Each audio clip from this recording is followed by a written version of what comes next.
Hi everyone, thanks for joining in. I'm excited to have Kerry Fisher joining me. Hi Kerry. Hello there, and thank you for having me again. For those who don't know, Kerry's an associated author for Global Girls Online Book Club, and I've chatted to you a few times, and I know you post a lot in the group, so excited to be talking to you again. Excellent, thank you. And so a little bit about Kerry before we start off. Kerry's an author of 12 novels and one non-fiction memoir, selling 1.5 million books worldwide. Her books have been translated into 12 languages, with the USA Today bestseller, The Silent Wife, optioned for Turkish TV. She is fascinated by complex families and describes her books as contemporary fiction for women who have learned long enough not to expect the fairy tale. And I have to say, that's exactly what I love about your books. She lives in Thank you. Surrey, UK, where she is keen hiker, gardener, and cook. And she also loves travelling, especially to Italy, where she has lived for 5 years in her 20s. And her latest books, The Rome Apartment and Secrets at the Rome Apartment, were inspired by a month-long stay in Rome last year. And I have to say, I've just read The Rome Apartment and loved how it took me away, and very jealous of you spending a month there last year.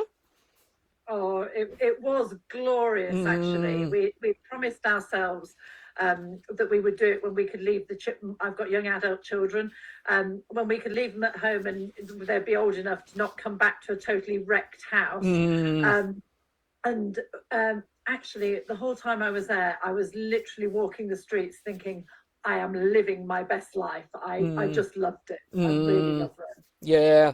And can you tell us a little bit about the Rome Apartment and Secrets of the Rome Apartment? Like Okay, what so I've got oh, and you've got I them love the here. covers. Yeah, they're beautiful covers, Yeah. aren't they?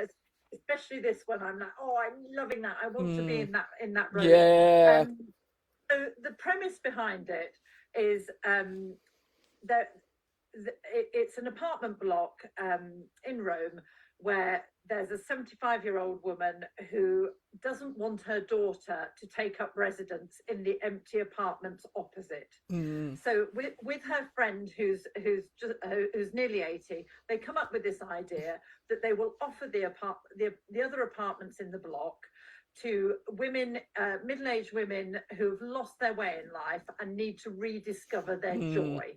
So it's quite an uplifting story. I mean, still a bit, in my usual arena of complex family drama, but really it's about living life before it's too late.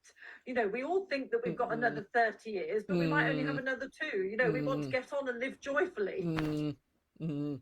Exactly. And what was your inspiration to write these books? Well, one of the things that I love, so when I land somewhere new, I've been to Rome before, but I hadn't really explored. I'd only been for a couple of short weekends. And the thing about Italy, and in particular Rome, is you don't need to go into a museum or anything to Mm, see all these fantastic mm, little mm, inspiring details. And so I used to get up really early, wander the streets, and in every sort of alleyway there's something that sort of caught my eye. And so I'd actually intended to take a year off last year, but when I was walking I was just thinking I felt absolutely rejuvenated just by being there, because mm, the Italians are, I'm generalizing, but it is true. They're so stylish. I mean, they wear a scarf. I mean, mm. there's me in my British way, just hanging a scarf around my neck.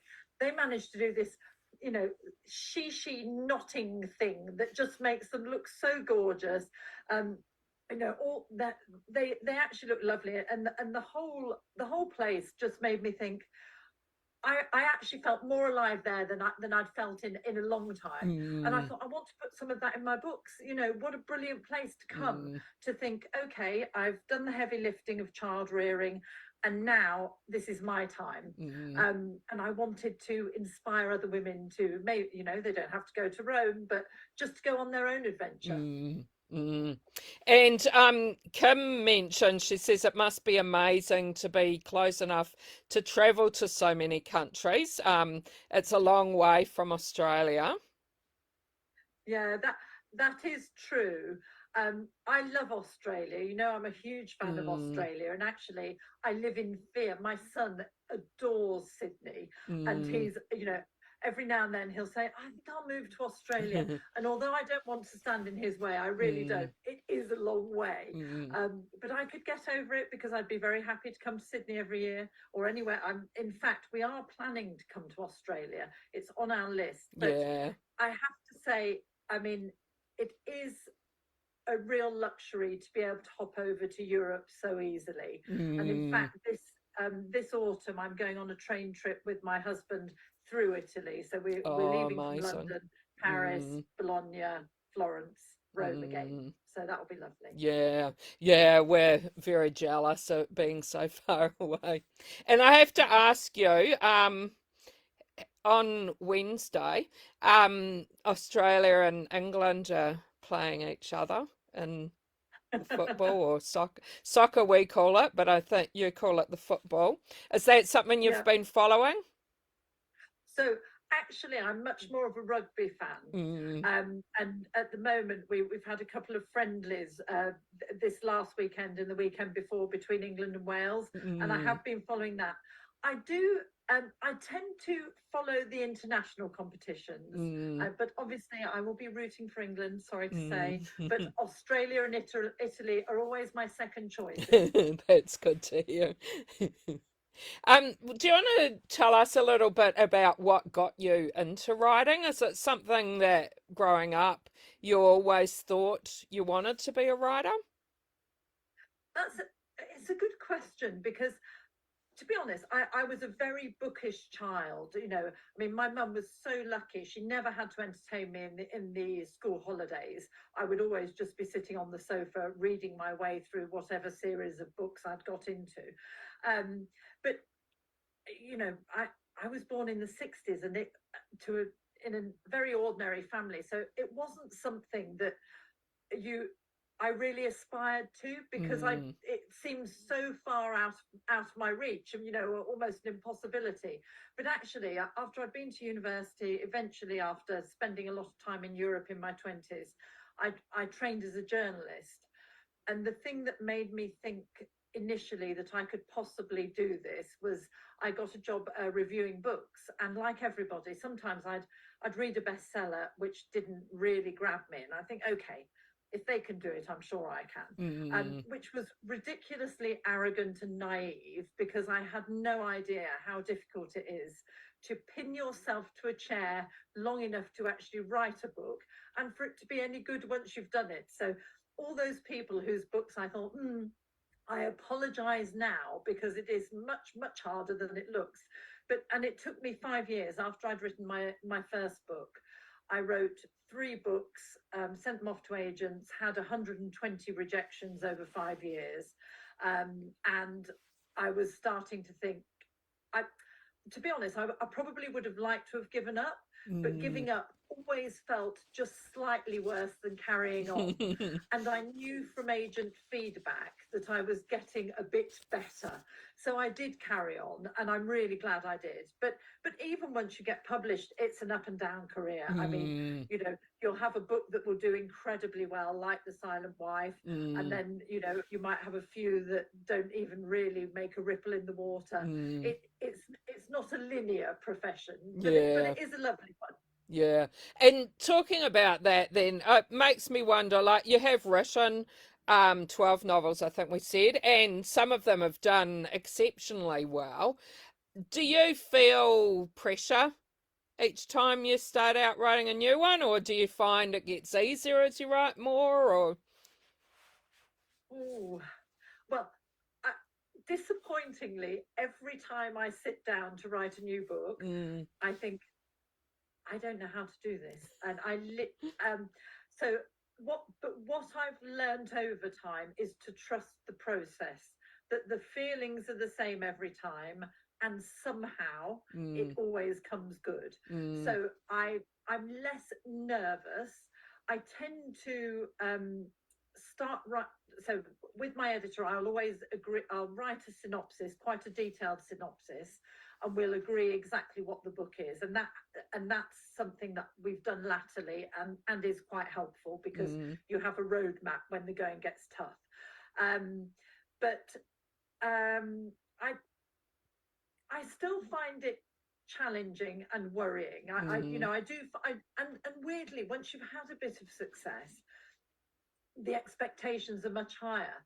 Initially, I was happy when 500 people had bought my book, and I was thrilled that 500 people were writing my book. Now the stakes feel a bit higher, so it's not quite as enjoyable as it used to be. But there are different parts of writing that become enjoyable, because now I get a lot of messages from readers saying that something in their book, one of my books, has resonated.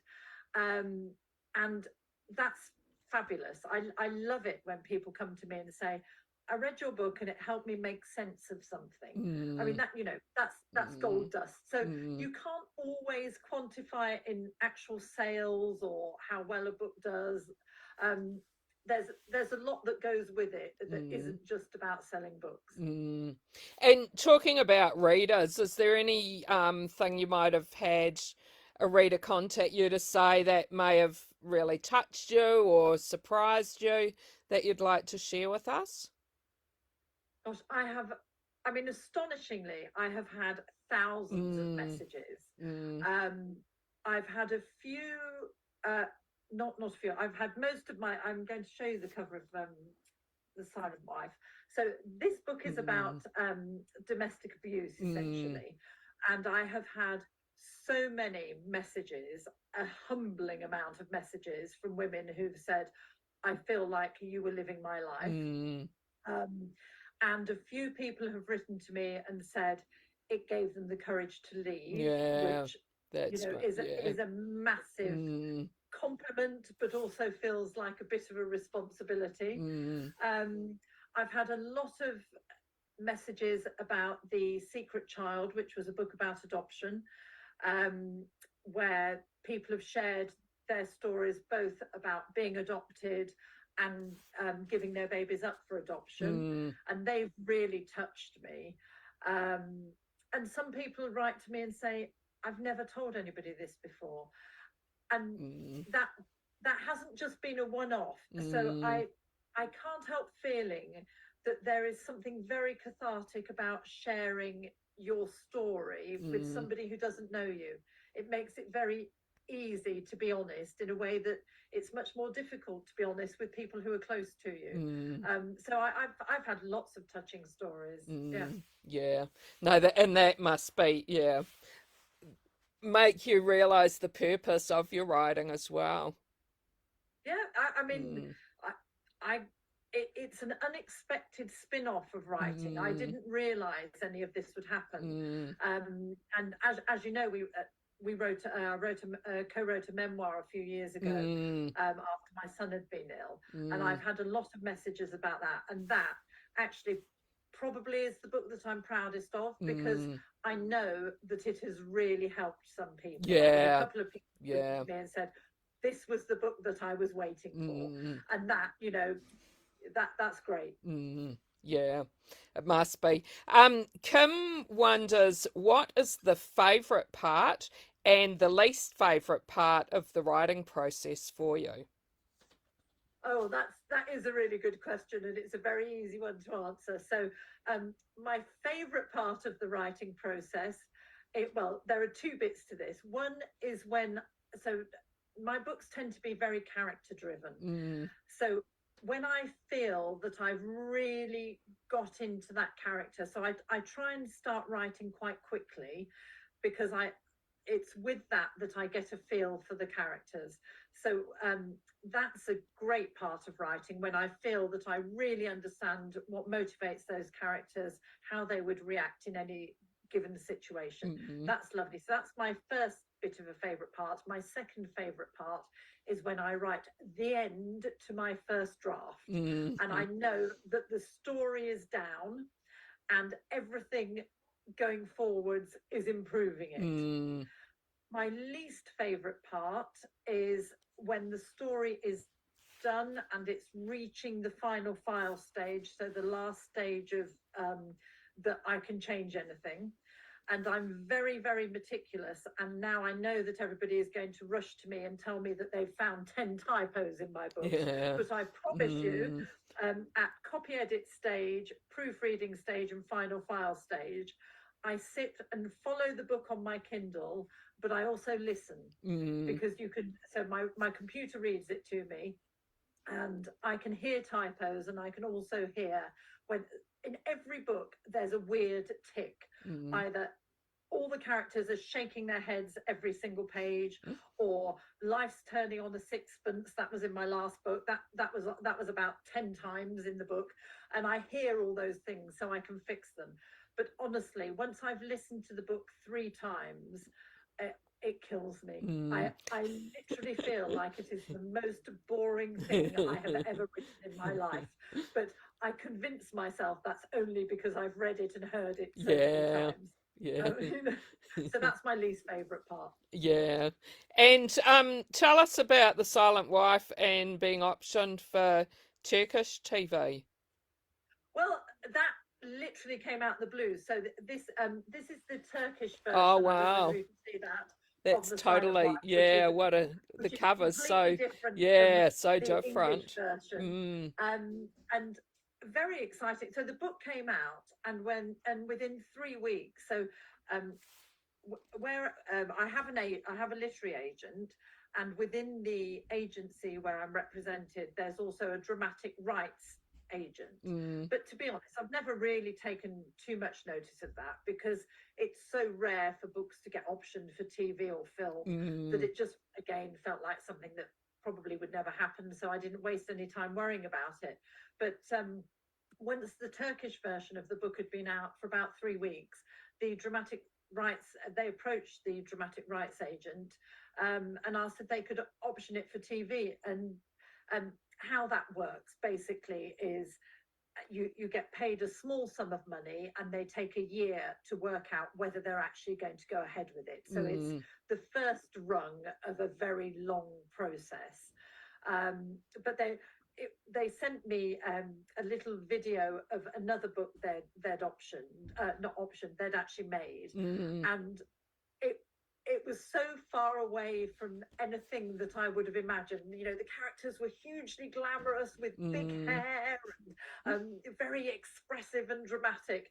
And honestly, if it gets made, I can't wait to see it. I think it'll be brilliant. Yeah.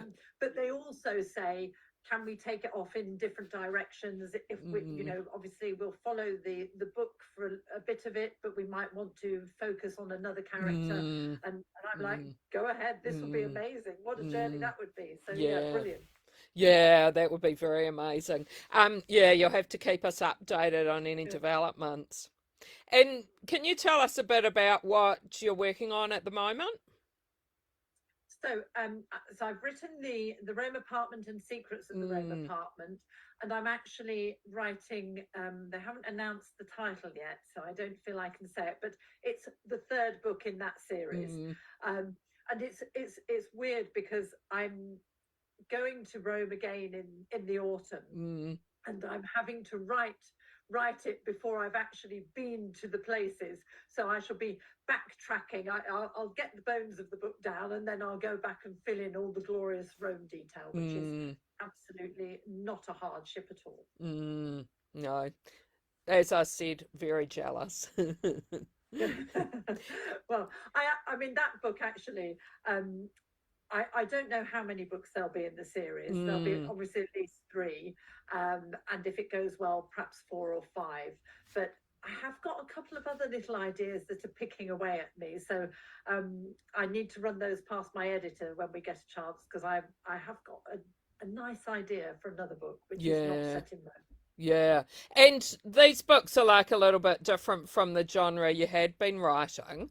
Will you go back to the other genre in between, or you like just keeping with the flow going with these series? I think I will probably dip in and out. Yeah. I've really enjoyed writing this little series where a place is not center stage, but it runs alongside all the complex friendship and family dynamics. That's been lovely, and I wanted to write something that was just a little bit more uplifting. I think it's a stage of life for me that, you know, we've had a hard few years, and I'm also sensing, you know, I'm 57 now, my and I'm feeling this sort of vibe amongst my peer group that we want to live really joyfully, and I did want to capture that in my books. You know, I think we all need a bit. I think with the pandemic or whatever, I just had this feeling that I wanted to write something that was a bit more uplifting than my other books. Yeah. And what about like I've been speaking to you over a few years now, and things have been changed. When I probably first started speaking to you, we were all in lockdowns and you couldn't get out and promote your books, but things have changed now. What sort of things have you been up to lately? So obviously travel, because as we said before, it's easy for us. Yeah. So last year we thought we had a month in Rome, and then we had a month in Lisbon in Portugal, in October, which was lovely. Yeah, I mean, Portugal was a country that you know, I went backpacking there a little bit when in my 20s, but I haven't been back since. And that is a lovely country. The people are very, very nice. We really enjoyed it there. So travel is something that's definitely stepped up. Yeah. We had 10 days in at the end of April in Corfu, which is a Greek island, and that actually, I had been there in my probably again in my 20s. And I'm very interested in nature. This is my children find this very sad about me, but I love looking at my bird table. We've got green woodpeckers in the garden and great spotted woodpeckers, and I love wildflowers. So actually, when we were in Corfu in April, it was incredible. The wildflowers were amazing, and we stayed in a place where you just walk straight out onto the sea. So one of the other things that I'm loving is swimming in the sea. I mean, I'm sure for you Australians this is not a big deal. I'm sure you all do it all the time. Do you go swimming in the sea? Not really. So No, you don't. no. Okay, so I'm late. I've got this. I'm deluded about how often you go in the sea. But I love swimming in cold water. Yeah. Only sea. I don't like pools. So that was glorious, and we actually went walking it, and we nearly trod on a tortoise. Just a Oh, wild really? tortoise. Wow. Yeah, it was fantastic. Yeah. So I've been doing a lot of walking, a lot of traveling. I walk every morning for 5 miles before I sit down, and that's partly because I love being out, you know, in the fresh air, but partly to keep the body still moving, because obviously I spend at least 6 hours a day rooted to a desk. So, you know, I have to compensate. Yeah, and I'm also always for the saying, I don't know if you've heard of it before, but move it or lose it, Yeah. especially as you're getting older as well. So Absolutely. This is a thing, because I mean, all the years of typing are really beginning to take their toll on my elbows and wrists. So I try and have a good old, you know, stomp and move it all about when I'm out in the morning. Yeah. And Kim wonders if there's any genres you haven't written that you would like to write one day. I would actually, not so much genre for books, but I actually feel like I'd like to write a TV sitcom. Again, it would be in the arena of families, but I started off my very first book, The Schoolgate Survival Guide, or The Not So Perfect Mum. It has 2 different titles depending on whether you're reading in paperback or ebook. That was my attempt at being funny. I don't know whether I pulled it off or not, but I think that I do feel like I could enjoy writing in that arena, because I do like looking. I mean, honestly, I would never have believed it before I had children, but they are hilarious. In their total sort of disrespect for family life and what they think is acceptable. And I think I could quite enjoy, and also marriage. You know, marriage offers up a lot of funny moments, as do elderly parents, in fact. So, you know, I think there's quite a lot that. So I think if I were to write in any different genre, that would be my go-to. I don't think I admire people greatly who write crime and psychological thrillers, because that requires a level of planning that I'm not sure I could ever master. But I am very admiring of people that manage that. And Liz has a good question. She says, what advice would you give an aspiring writer, and what is the best advice you have ever received? That is a very good question. So I do some teaching, and the thing that I always start with, and it sounds really depressing, is rejection is part of the process. So nobody starts off. I did eight semesters with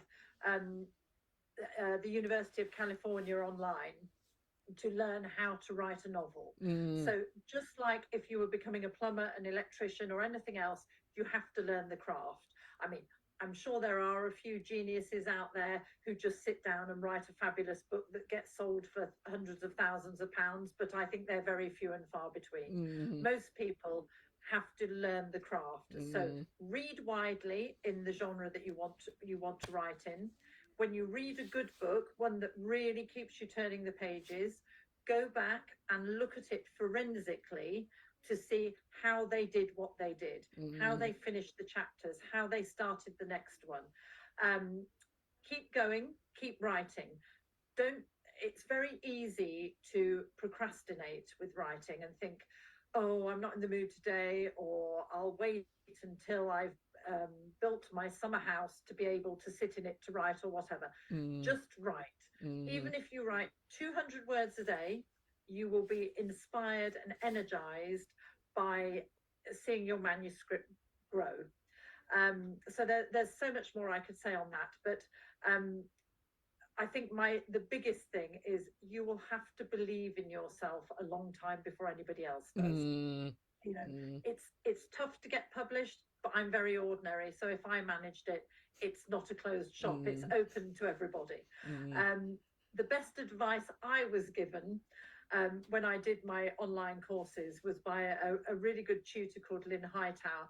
And she said, this is fiction. We can skip the boring bits.